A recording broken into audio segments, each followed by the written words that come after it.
Humans have always loved the vast oceans of the earth because they are a sight to behold. How could they not, when the oceans cover more than 2/3 of our planet and extend in depth to more than 10 kilometers? But in space, and specifically in the very distant space, there is a new type of strange planets. Planets with oceans that make our oceans seem invisible because of their small size compared to those planets. Scientists call them super ocean planets or water worlds, and they have a mass that is very large compared to Earth. The largest of them can reach 10 times the mass of Earth, and some contain water that makes up 90% of the total mass of the planet. If the oceans on Earth are 10 or 11 kilometers deep, these planets are hundreds or even thousands of kilometers deep. Some of these planets have very small rocky cores topped by thousands of kilometers of water. That gives you an idea of the kind of gravity that exists at the center of these planets. They also have very thick atmospheres filled with hydrogen, which increases the temperatures and creates enormous pressures. That's why they can hold liquid water over a wide range of temperatures. These temperatures can reach 200 degrees Celsius, twice the boiling point of water. But their oceans are protected from boiling by the extreme pressures of the atmosphere. On the surface of these planets, a human being would be instantly cooked and crushed by the intense heat. Down below, the water is so cold, it would be familiar to Earth. Deep below, the thick oceans thicken to form a layer of strange crystalline ice called alien ice. Some of these planets are locked to their stars, meaning that one place is always day and another is always night. The dark side of these planets is especially fascinating, with the sky reflected off the surface of the water. The night side of these planets is also very cold, and some of these planets may be cold ocean planets because the light from their stars is too weak to reach them. The most common type of star is a red dwarf, and they are quite far from their suns. But despite these conditions, the internal pressure may provide enough warmth to keep water in a liquid state. Most ocean planets are in the habitable zone, which opens the door to many hypotheses about the origin of life on these planets. After the Earth cooled from volcanic eruptions, it became habitable.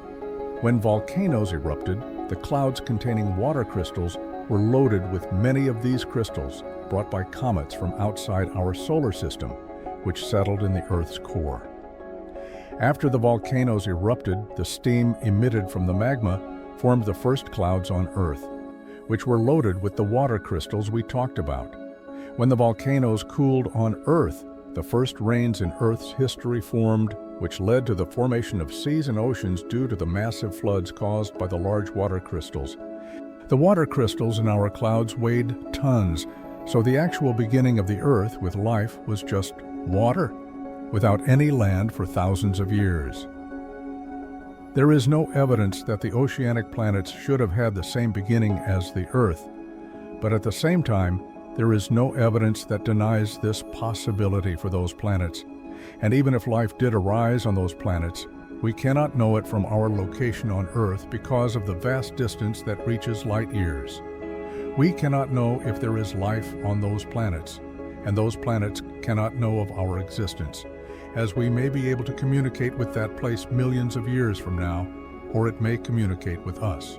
Is it wise to exist in the universe with other beings yet die without communicating with each other? It is strange and confusing at the same time, and as much as it is terrifying, it is very interesting. Most astronomical researchers believe that such planets are very common in the universe. Naturally, we have only discovered a limited number of planets in the discovered universe. So what about the other proportions that contain huge numbers of undiscovered planets?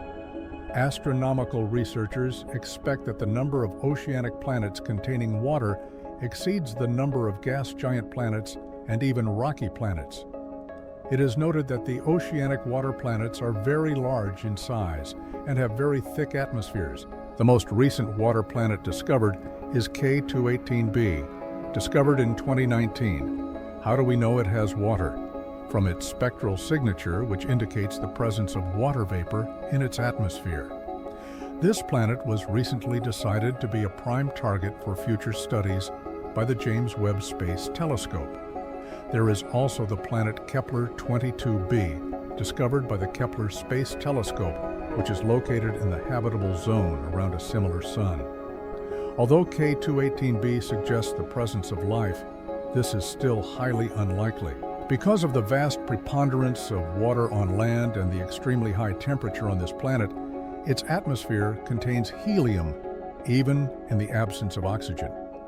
This is not enough to prove the absence of life, as the criteria for life on distant planets may be different from those on Earth. If life exists on oceanic planets, it will be completely different from life on Earth because the emergence of organisms in conditions of high temperature and pressure is completely different from the conditions for the emergence of life on our planet. Without oxygen, the environmental conditions for life would be very complex. So if there is life on these planets today, it is probably only microbial life forms. But given the sheer number and variety of oceanic planets, we can't rule out the possibility that there are massive life forms living in their oceans. Currently, the most prominent oceanic planets discovered are K218b, Kepler 22b, Kepler 45b, and GJ 1214b. None of these giants are similar to each other or have the same characteristics as the others. So the question is, if there are more oceanic planets than rocky and gaseous planets in the universe, what are the other undiscovered oceanic planets made of? And does that reinforce your idea that there are other creatures out there in the vast, unimaginably vast expanse of space? While you can answer this question yourself, I'm sure you'll be grateful for our place on Earth. You're free to dive as deep as you want into the oceans, and on Earth, you're free to access the vast universe from your place with For Real World.